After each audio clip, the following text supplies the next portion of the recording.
Do you want to hear a heartwarming Ask Reddit story? Let's start. Have you ever picked up a hitchhiker? Here is the first part of the response by Roner. Just about every time I see someone, I stop. I kind of got out of the habit in the last couple of years. Moved to a big city and all that, my girlfriend wasn't too stoked on the practice. Then some shit happened to me that changed me and I'm back to offering rides habitually. If you would indulge me, it is a long story and has almost nothing to do with hitchhiking other than happening on a road. This past year, I've had 3 instances of car trouble. A blowout on a freeway, a bunch of blown fuses, and an out-of-gas situation. All of them were while driving other people's cars, which, for some reason, makes it worse on an emotional level. It makes it worse on a practical level as well.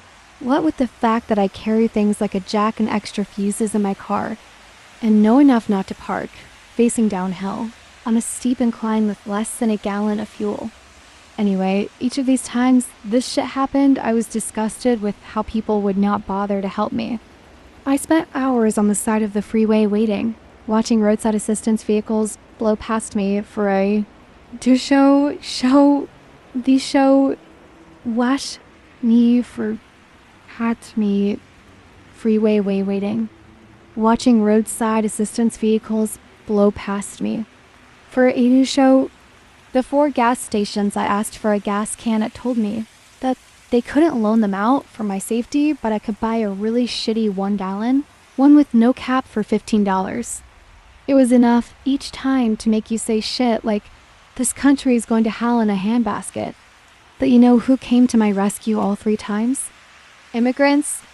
Mexican immigrants. None of them spoke a lick of the language.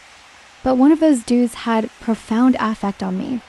He was the guy that stopped to help me with a blowout with his whole family of 6 in tow. I was on the side of the road for close to 4 hours. Big Jeep, blown rear tire, had a spare but no jack. I had signs in the windows of the car, big signs that said needed jack and offered money.